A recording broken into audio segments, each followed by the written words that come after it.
Thanks for joining us. I'm Megan Roberts. We begin with an update from RCMP in Alberta. They're looking into the disappearance of a baby who is presumed dead. The baby's mother is 23-year-old Isla Igotik-Learn from Cambridge Bay, Nunavut.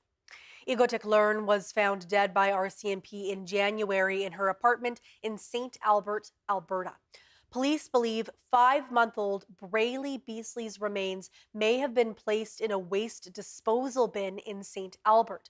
They're hoping to speak with anyone who may have thrown away large bedroom furniture at the apartment complex sometime between mid-September and mid-November of 2025. Christopher Beasley has been charged with 1 count of second-degree murder in connection to Igotik-Learn's death and 2 counts of indignity to a body. He's scheduled to appear in court in St. Albert on April 20th. In the Northwest Territories, an elder in Edzo has been without running water since January. Edzo is a small community about an hour from Yellowknife. As Tamara Merritt reports, the elder is just one of many in the community dealing with the repercussions of old infrastructure and a frigid winter. In the over 50 years that Terry Naskin has lived in her home, she hasn't experienced anything like this. Gee, look at all the mess. I hate it. A large pit takes up almost her entire front yard, and water pipes are scattered in pieces next to it. After her water and sewage pipes froze in January, workers dug them up to fix, but soon realized the ground was too frozen and couldn't complete the work until the ground thaws. Naskin has been hauling water into her home for cooking and cleaning and using honey buckets ever since. She doesn't mind hauling water, but sees the pit as a safety hazard. I think some of these things that our community people need to review and say an emergency is emergency, and can't wait like me in January. And I'm afraid, it's not safe for the safety wise too. I have a question because they could have put a plastic net around there because it's almost half the road there. And there's donks all over there. I'm afraid somebody might fall in there or dog fall in there. When it comes to frozen pipes, Naskin isn't alone. The community's chief says this year has been one of the worst.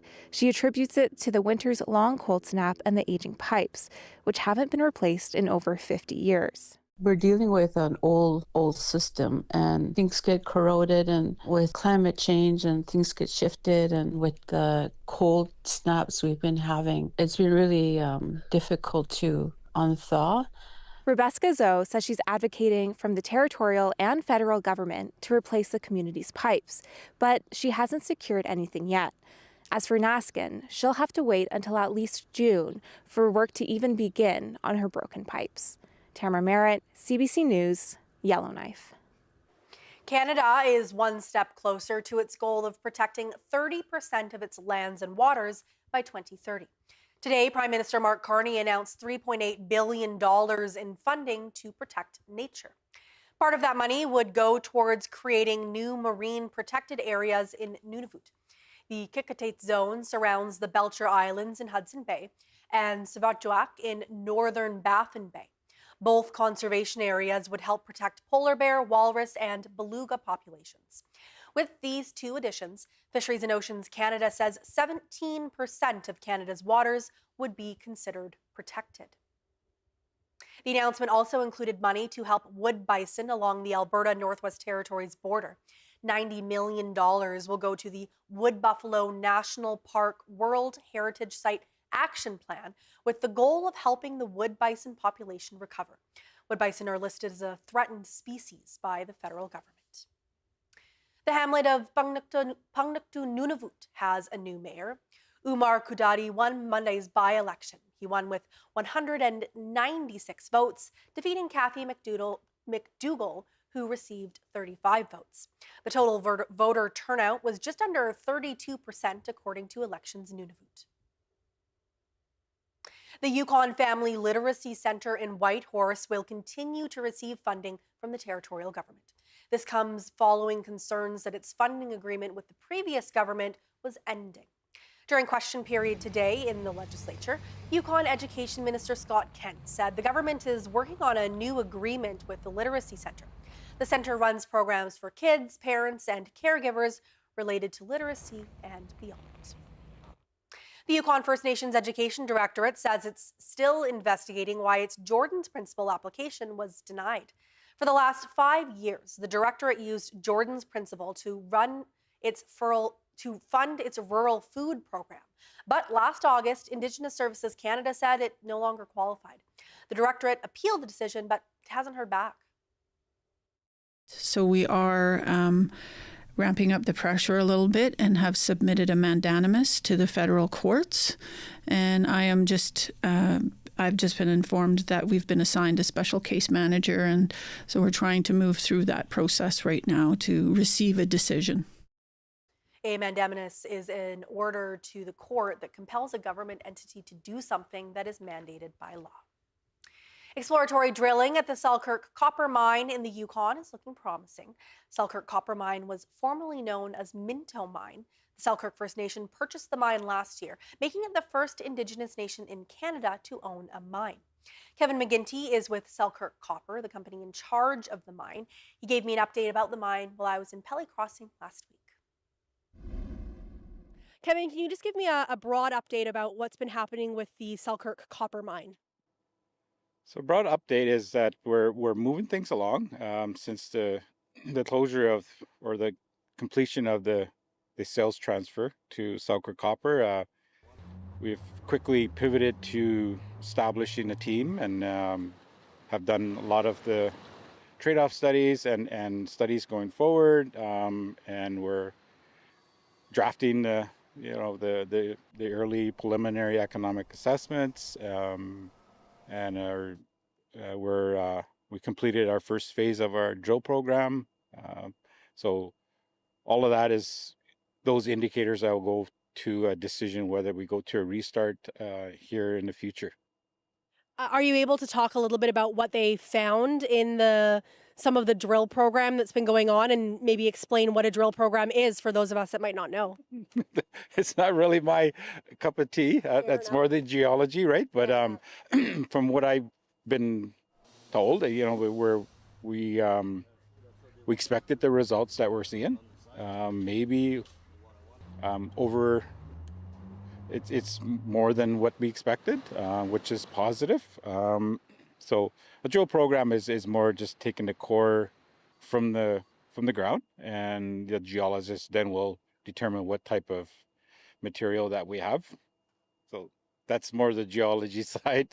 No, I mean, you explained it perfectly because, I'm not a geologist either, but it's essentially looking for what's in the ground to determine whether or not to start the mine up, if I'm understanding correctly. Yes, and it gives you the idea of kind of what the characteristics of those rocks are and what potentially could be challenges in regards to the extraction methods of doing that. So it's and it's an indicator, right, to kind of show what's in the ground, and they'll make a decision whether it's mineable and it makes economic sense or not. Right.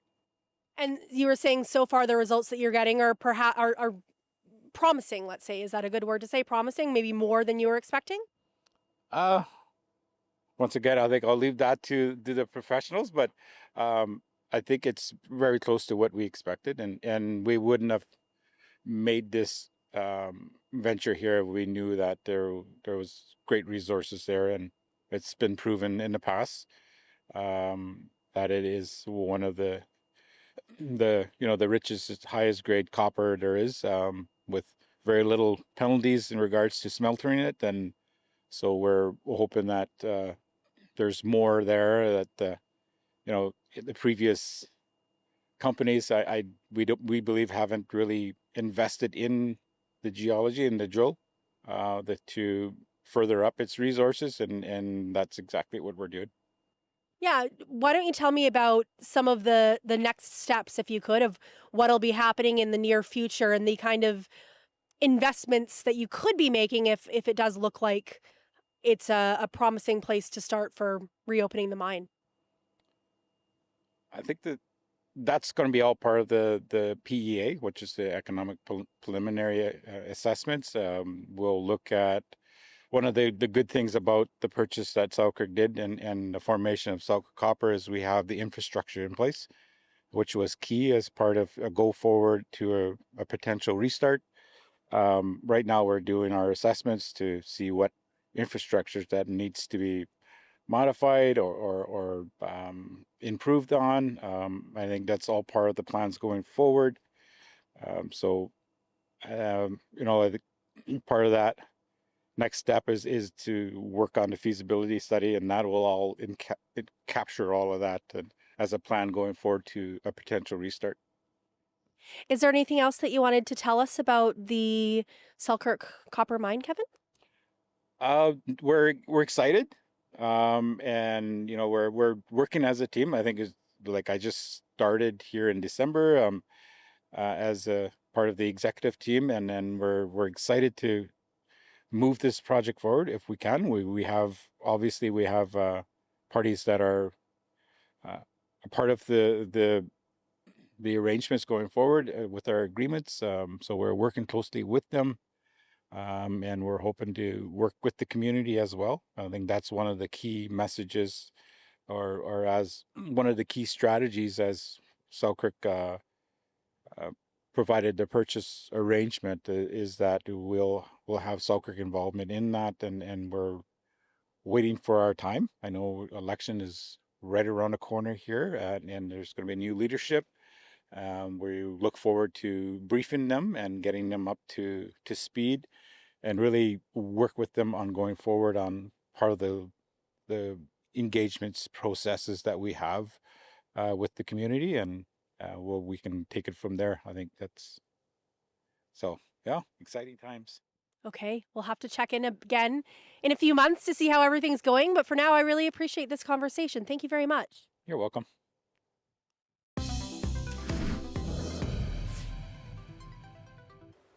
Advocates are hopeful a new mapping project can turn around the high rates of violence against Indigenous women in Quebec. Quebec Native Women advocates for Indigenous women in the province. It teamed up with the University of Quebec in Outaouais for the project. They're documenting 124 cases of missing and murdered Indigenous women, girls, and two-spirit individuals from 1950 to the present across Quebec. Cases were concentrated in certain regions, including Nunavik, Montreal, and Outaouais. Bridget Tolley is an Algonquin woman from Kitugan-Zibi, Anishinaabe. Her mother, Gladys Tolley, was struck and killed by a police cruiser in 2001. The case was closed 3 months later, but Tolley fought for decades to have it reopened. For too long, families across Quebec have been doing this work on their own, not knowing that other families were facing the exact same pain, doing the exhausting work, asking for the same unanswered questions. In 2024 alone, there were more than 2,500 violence cases across the province's 22 Indigenous police services, according to the association representing them. However, the association stresses that many cases of violence are never officially documented. It's been 1 year since the NWT government stopped buying liquor products from the United States. And one Yellowknife bartender says people have noticed. Sky Plowman has been bartending in Yellowknife for about 20 years. She says people have been happy to pivot. One drink example that's changed for Plowman is an old-fashioned. Now, typically it's made with a Kentucky bourbon, but now Plowman says people opt for a Canadian rye whiskey. Suddenly bartenders had to find new whiskeys that were Canadian, that had flavors that could be well supported in an old-fashioned, for example. And that gave various bartenders a really great opportunity to go and educate their customers. The NWT stopped purchasing American liquor early into Canada's trade war with the United States, and it has no plans to change that. One political science professor says it makes for a strong statement. Where we see an impact is really on the symbolism that this offers the citizens of Canada and the North to feel like they're actually participating in an act of solidarity with their government and their fellow citizens. Saban says that makes the continued territorial ban on importing American liquor perfectly reasonable. Today is the last day to get a rebate for buying an e-bike in the Yukon. The program offered $750 for purchasing an electric bike, but now, with little notice, the Yukon government says it's discontinuing the program. Katrin Pilkington reports. Here at Icicle Sports, staff say it's been getting busier as word spreads about the end of the e-bike rebate. It's been a bit hectic, yeah. A lot of people are trying to get their bikes before the Easter weekend and before the rebate runs out. And yeah, we've had times where we don't have enough staff for all the people here. Not everyone is here because of the rebate.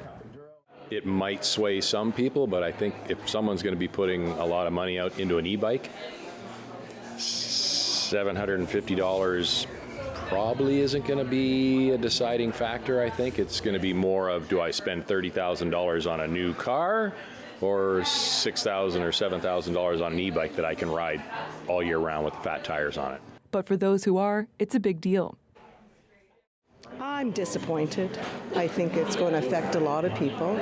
I think it'll probably affect some of the business as well because, things are expensive these days. So even when you're wanting you want to get an e-bike. You got to put that in the budget. So it affects a lot of people, I think. What's your motivating factor for wanting to get an e-bike? Well, partially it's because I'm aging a little bit, and so I'm finding on my regular bike I can't do the hills as well as I did. And that's why I tried it out last year to see if this made a difference, and it will. The government said they're shifting the money for green energy programs like the bike rebate and instead offering incentives for people to install propane, oil, and wood heating at home in order to reduce demand on the grid. Katrin Pilkington, CBC News, Whitehorse. Youth in Bevernituk Nunavik have a new place to hang out. The village's youth house has officially opened. The center opened last week. The vice president of the Nunavik Youth House Association grew up in the community. He says he's proud to see this type of facility available for youth. It's a really good success, and it's going to be for the youth and for the kids to have activities in safe place or activities like meetings making or making food. It's going to be awesome for the whole community. There are now youth houses in every one of Nunavik's 14 villages. Iituk says the facility in Kudrapik will officially open in April. We take you now to Uluhaktok, Northwest Territories. That is where the CBC's Leni Lambrink has been since Thursday. She's spending her time talking to people, learning about the community, and gathering stories. Here she is now with an update on what she's been working on. I'm on the shore of Queens Bay, and you can see the beautiful community of Uluhaktok behind me. I feel like I've come at the perfect time to be here. It's still wintry, but the days are getting longer and the temperature is getting warmer, so not too cold for a snowmobile ride out on the ice or to hike up the hills that are near the community. As for some of the stories that I've been working on, I spent some time at a fur workshop. There was a designer from Toronto in town teaching some of the already very talented artists here about some new ways they can think about and work with fur. I've been learning about the Arts Center that's closed and some of the efforts being made to support the seamstresses and printmakers and carvers who live here. I've also been talking to the wrestling team back from the Arctic Winter Games a few weeks ago. We spoke about what the sport looks like for them now that they've aged out of that competition. Those are just a few of the stories that I've been working on. You'll see them on Northbeat in the coming weeks. That is the CBC's Leni Lambrink in Uluhaktok, Northwest Territories.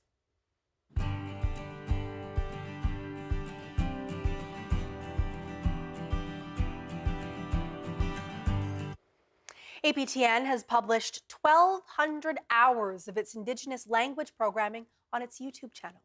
The move is in honor of National Indigenous Languages Day today.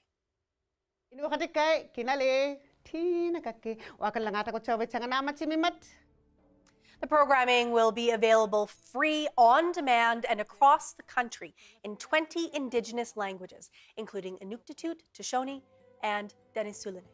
Previously, it was only available through paid cable packages. APTN says this marks a milestone in language preservation and revitalization. A company based in Igloolik, Nunavut is working to change how its Inuit employees take part in the business by giving them a stake in its success. Arctic Fresh is an online grocery store. It's grown from groceries to multi-million-dollar construction contracts over the past few years. The company is now developing a project to offer co-ownership to its Inuit employees. It says it's currently looking at different ownership structures to figure out what that could look like in practice.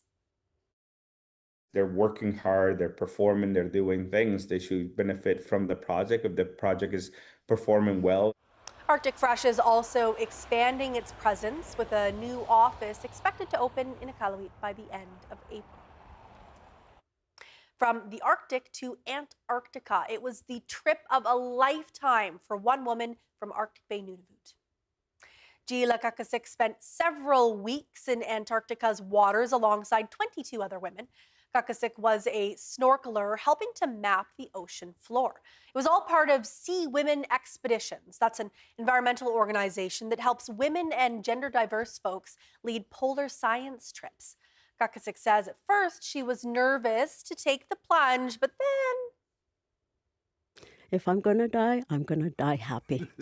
So I went in and oh my God, it was so amazing. And at the same time, you could feel the cold air coming. Like it was just so amazing. And looking at the ocean, oh my God, that I've never, ever, ever seen. She and other participants are now heading to schools in their communities to share stories with youth and hopefully inspire the next generation of female leaders.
And that is Northbeat for tonight. For news anytime, go to cbc.ca/north. Thank you for watching. I'm Megan Roberts. We leave you tonight with some scenic views along the Alaska Highway in Yukon. Have a good night.